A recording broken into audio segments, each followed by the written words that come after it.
Exercise है हमारे पास 1.1 find order of the following. तो हमें कुछ मैट्रिक्स गिवन है, इनका हमने आर्डर फाइंड करना है।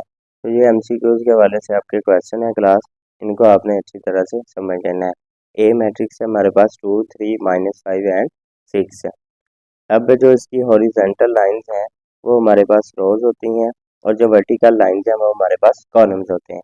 तो हमने जब आर्डर फाइंड करना है, ऑर्डर को हम उर्दू में बोलते हैं मर्तबा, और ये इक्वल होता है हमारे पास m क्रॉस n।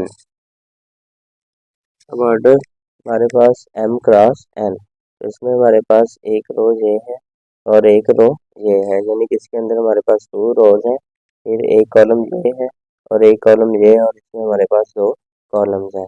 तो इसका ऑर्डर फिर हमारे पास क्या बन जाएगा 2/2, या फिर हम इसको इस तरह से भी लिख सकते हैं 2 क्रॉस 2 भी। नेक्स्ट है हमारे पास बी मैट्रिक्स, तो ये भी जैसे ए मैट्रिक्स है उसी तरह का सेम मैट्रिक्स है। इसमें भी हमारे पास 2 रोज हैं, ये हॉरिजॉन्टल हॉरिजॉन्टल लाइन जो है वो हमारे पास रो को रिप्रेजेंट करती है और जो वर्टिकल लाइन है वो हमारे पास कॉलम को रिप्रेजेंट करती है। तो उसका भी ऑर्डर हमारे पास 2/2 होगा, या फिर हम इसको इस तरह से भी लिख सकते हैं। नेक्स्ट है हमारे पास सी मैट्रिक्स। अब जो सी मैट्रिक्स है उसमें जो हमारे पास हॉरिजॉन्टल लाइन बन रही है वो बन रही है इस तरह, यानी कि इसके अंदर एक रो है और वर्टिकल लाइन एक ये है और एक ये है। इसमें हमारे पास जो कॉलम्स हैं वो 2 हैं। तो हमने पहले रोज लिखनी है, रोज को हम रिप्रेजेंट करते हैं n से और कॉलम को हम रिप्रेजेंट करते हैं क्रॉस n से, या इसको इस तरह भी आप लिख सकते हैं m/n। तो सबसे पहले हमने रोज लिखनी है, रो हमारे पास जस्ट 1 है तो हम लिख देंगे 1, कॉलम्स 2 हैं तो हम लिख देंगे 1/2। तो इसको हमने 2/1 नहीं लिखना, ये रिप्रेजेंट करेगा कि आपने कॉलम्स को पहले लिख दिया है, उसको रोज की जगह पे लिख दिया है, और जो रोज थी उसको आपने कॉलम्स की जगह पे लिख दिया। तो इस तरह ये फिर आंसर रॉन्ग कंसीडर होगा। नेक्स्ट है हमारे पास मैट्रिक्स डी।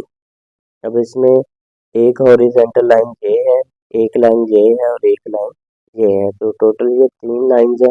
तो इसका मतलब क्या है, हमारे पास इसके अंदर रोज 3 है, फिर वर्टिकल लाइन इसके अंदर एक ही है, तो हमारे पास ये 3/1 का मैट्रिक्स होगा, या इसका ऑर्डर 3/1 होगा। नेक्स्ट ये horizontal line 1, 2 and 3, vertical line 1 and 2, तो हमारे पास ये 3/2 का मैट्रिक्स होगा। नेक्स्ट है इसके अंदर एक ही रो है और एक ही कॉलम है, तो ये हमारे पास 1/1 का मैट्रिक्स होगा।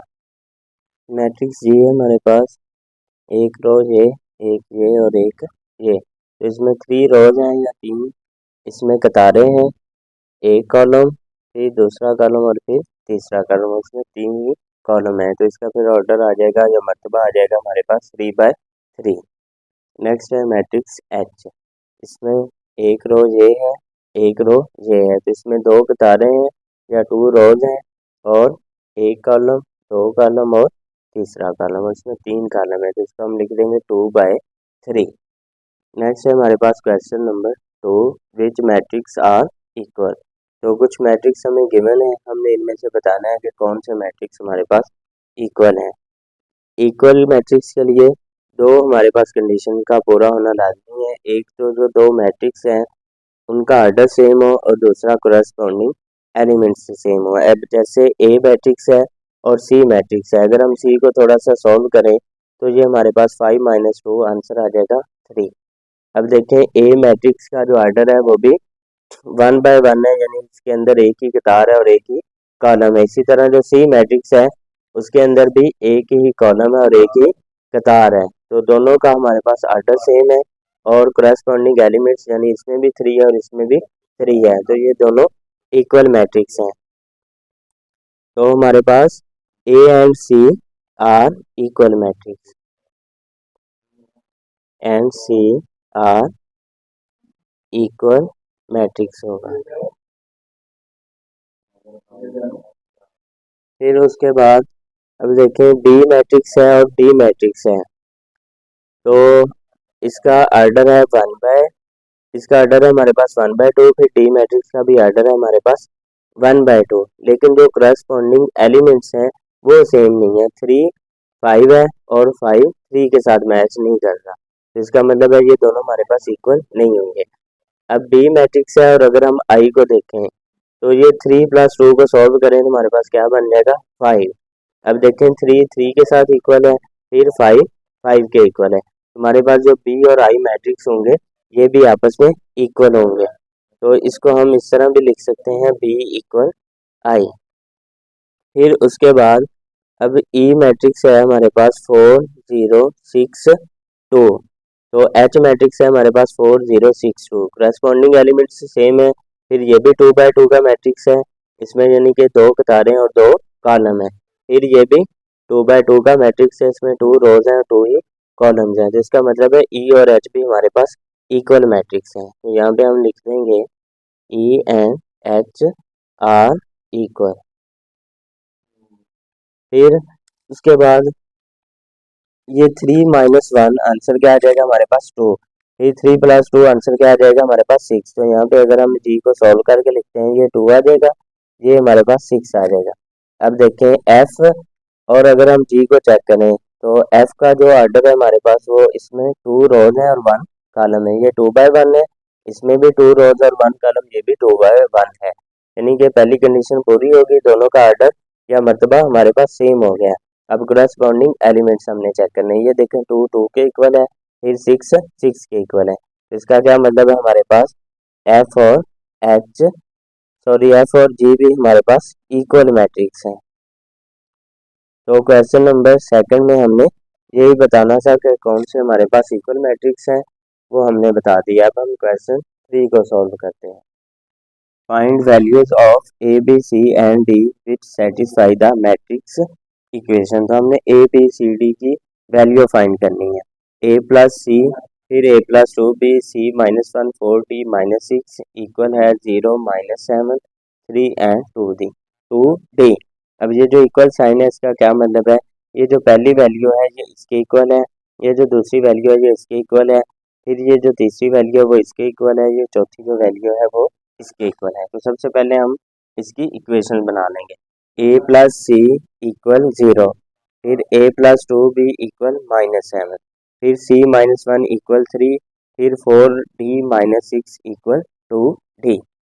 तो ये हमने 4 इसकी इक्वेशन पहले राइट कर ली।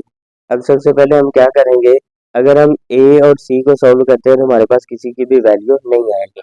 इसी तरह ए और 2b को सॉल्व करें तो भी हमारे पास वैल्यू नहीं आएगी। अगर हम c - 1 को सॉल्व करें तो हमारे पास c की वैल्यू आ जाएगी, c - 1 इक्वल 3।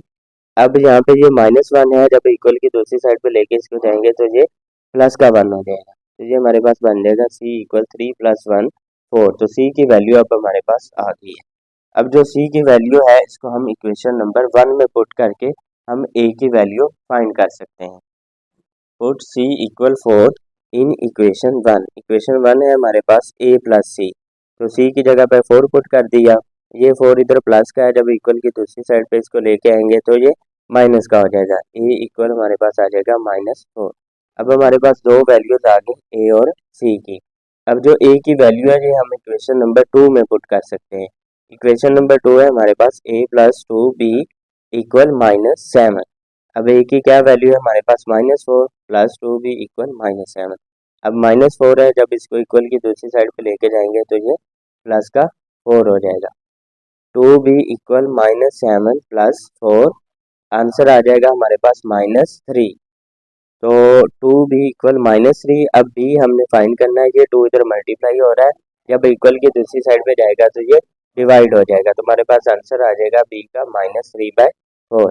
अब हमने बस d की वैल्यू निकालनी है, बाकी तीनों की हमने निकाल ली है। तो 4d -6 इक्वल 2d, ये हमारे पास इक्वेशन 4 थी।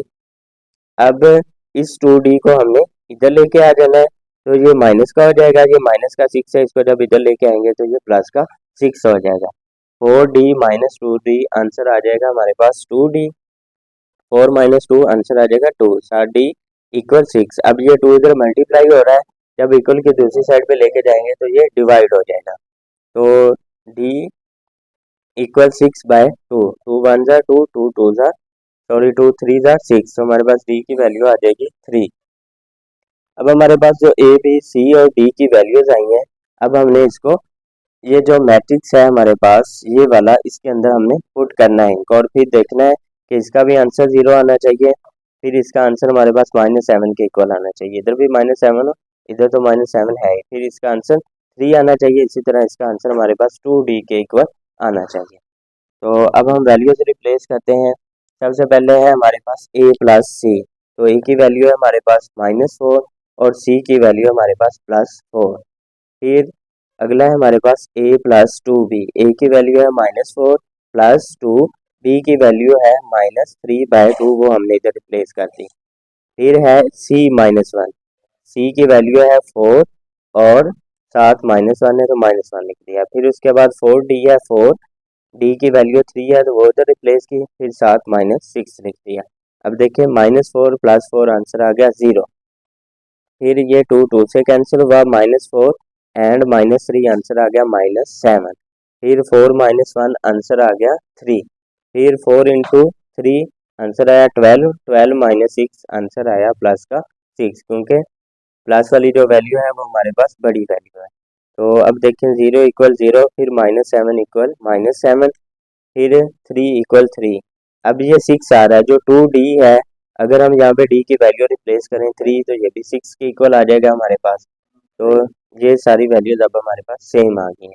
इसका मतलब हमने जो a b c और d की वैल्यू निकाली है वो हमारे पास ठीक वैल्यू आई है।